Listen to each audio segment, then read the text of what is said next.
Hi అండి. Welcome back to our channel Joy with village life. ఈరోజు video ఏంటంటే హెయిర్కి మీకు ఒక రెమెడీ చెప్తానండి. అంటే ఆయిల్ అనమాట. హెయిర్ మంచి గ్రోత్గా అలాగే బ్లాక్గా స్మూత్గా షైనీగా ఉండాలంటే ఈరోజు నేను చెప్పిన ఆయిల్ తయారు చేసుకోండి. ఫస్ట్ స్టవ్ మీద ప్యాన్ పెట్టుకొని ప్యాన్లో ఆయిల్ వేసుకోవాలన్నమాట. అంటే మీకు ఎంత ఆయిల్ అయితే కావాలో అంతవరకు ఆయిల్ వేసుకోవాలి. ఆయిల్ వేసుకున్న తర్వాత అది వేడెక్కేలోపు అలోవెరాని పైన పీల్ చేసేసుకోవాలన్నమాట. అంటే పైన ఉన్న తొక్కంతా తీసేసుకోవాలి. ఫస్ట్ అటు సైడ్ ఇటు సైడ్ ఉన్న ముళ్ళు ఉంటాయి కదా, వాటిని చాకుతో చక్కగా నేను చూపిస్తున్న విధంగా కట్ చేసేసుకోవాలి.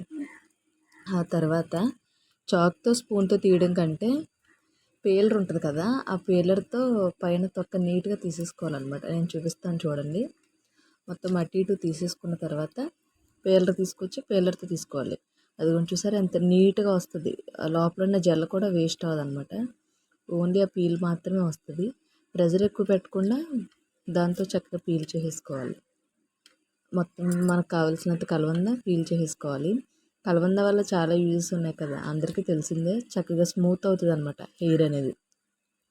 అలాగే షైన్ కూడా అవుతుంది. ఫేస్కి మంచిదే, అలాగే హెయిర్కి కూడా చాలా మంచిది అలోవెరా. సో అలోవెరా మాత్రం మస్ట్గా వాడండి. అలాగే అది పైన పీల్ చేసేసుకున్నాం కదా, ఇప్పుడు లోపల ఉన్న జెల్ని సపరేట్ చేసుకోవాలన్నమాట. చూసారు ఎంత నీట్గా వచ్చిందో. చూపిస్తున్న విధంగా నేను చెప్పినట్టు చేస్తే అలోవెరా అనేది ఎక్కడ వేస్ట్ అవ్వకుండా ఉంటుంది అనమాట. సో మొత్తం పీల్ చేసుకున్న తర్వాత చిన్న చిన్న పీసెస్ కింద కట్ చేసుకోవాలి. అలా కట్ చేసుకుంటే ఏంటంటే ఆయిల్లో తొందరగా ఫ్రై అవుతుంది. లేకపోతే అలోవెరా ఫ్రై అవ్వడానికి చాలా టైం పట్టేస్తుంది కదా. సో అలా డైరెక్ట్గా వేసేయకుండా చిన్న చిన్న పీసెస్ కింద కట్ చేసుకోండి. ఈలోపు ఆయిల్ వేడెక్కిపోద్ది కదా, ఫస్ట్ మనం కట్ చేసుకున్న అలోవెరా వేసుకోవాలి. కరివేపాకు, మెంతులు కొంచెం అలోవెరా ఫ్రై అయిన తర్వాత వేసుకోవాలి. ఎందుకంటే ఇది కలబంద ఫ్రై అవ్వడానికి కొంచెం టైం టేకెన్ కదా, కొంచెం టైం ఎక్కువ తీసుకుంటుంది కాబట్టి అది తర్వాత లాస్ట్లో అవి వేసుకుని ఫస్ట్ కలబంద వేసేసుకుంటే ఈక్వల్గా ఫ్రై అవుతాయి అన్నమాట. లేకపోతే అవి మాడిపోతే ఇదేమో ఫ్రై అవ్వకుండా అలాగే ఉండిపోద్ది, వేస్ట్ అయిపోద్ది కదా. సో ఫస్ట్ అలోవెరాని ఇందులో వేసేసుకుని మంచిగా ఫ్రై చేసుకుని మధ్య మధ్యలో అలోవెరాని చూసుకుంటూ మొత్తం కలుపుకోవాలన్నమాట. కలుపుకున్న తర్వాత మనం కరివేపాకు ఉంటుంది కదా, ఈలోపు కరివేపాకు రెమ్మలు కరివేపాకు సపరేట్ చేసేసుకోవాలన్నమాట. మనకి ఎంతైతే కరివేపాకు నూనెకి సరిపడా ఎంత కావాలో అంత కరివేపాకు తీసుకోవాలి. తీసుకొని ఇప్పుడు ఇందులో మెంతులు వేసుకోవాలన్నమాట ఫస్ట్. ఎందుకంటే మెంతులు పేస్ట్ చేసుకునైనా వేసుకోవచ్చు మెంతులు. ఎందుకంటే నానబెట్టుకుని పేస్ట్ చేసుకుంటే ఇంకా బాగా ఉంటుంది. డైరెక్ట్గా కూడా వేసుకోవచ్చు. నేనైతే డైరెక్ట్గానే వేసుకున్నాను, కానీ నానబెట్టుకుని పేస్ట్ వేసుకుంటే ఇంకా బాగుంటుంది అనమాట. ఇక్కడ చూసారా అలోవెరా హాఫ్ ఫ్రై అయిపోయింది, సగం ఫ్రై అయిపోయింది అనమాట. ఇప్పుడు ఏం చేయాలంటే మెంతులు తీసుకోవాలి.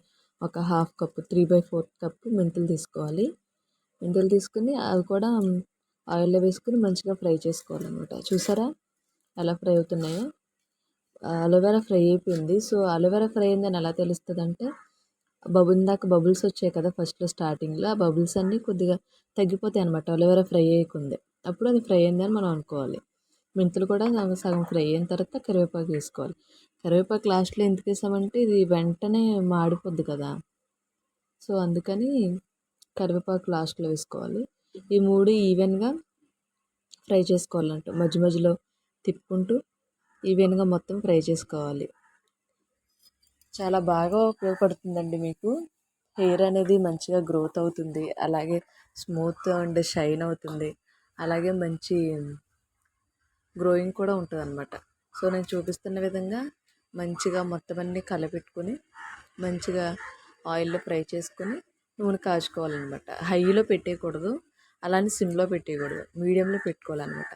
ఇలా చూపిస్తున్న విధంగా నీట్గా ఫ్రై అయిన చూసారా, ఆయిల్ కలర్ కూడా చేంజ్ అయిపోద్ది అనమాట. కొంచెం రెడ్డిష్ కలర్లో అంటే బ్రౌన్ కలర్ అలా వస్తుంది అనమాట. అది కూడా చూడండి, ఫస్ట్ ఎలా ఉంది ఇప్పుడు ఎలా ఉంది. సో వాటిలో ఉన్న గుణమంతా ఆయిల్లోకి వచ్చేసింది అనమాట. సో అది మనం హెయిర్కి పెట్టుకుంటే చాలా బాగుంటుంది. అంతేనండి. ఇంకా చల్లారి పెట్టుకున్న తర్వాత ఒక స్ట్రైనర్ తీసుకొని ఏదైనా ఒక కంటైనర్లోకి సపరేట్ చేసుకుని స్ట్రైన్ చేసుకుని ప్రతిరోజు అప్లై చేసుకోవడమే, అంతే. వీడియో నచ్చినట్టయితే ప్లీజ్ లైక్ చేయండి, షేర్ చేయండి అండ్ కామెంట్ కూడా చేయండి. ట్రై చేసిన వాళ్ళు కామెంట్ చేయండి. ఎవరైనా న్యూస్ సబ్స్క్రైబర్స్ ఉంటే సబ్స్క్రైబ్ చేయండి. Thank you. Bye bye. ఎవరైనా కొత్తగా మన ఛానల్ని సబ్స్క్రైబ్ చేసినట్టయితే వాళ్ళు కమెంట్ కూడా చేయండి. అంతే. Bye bye.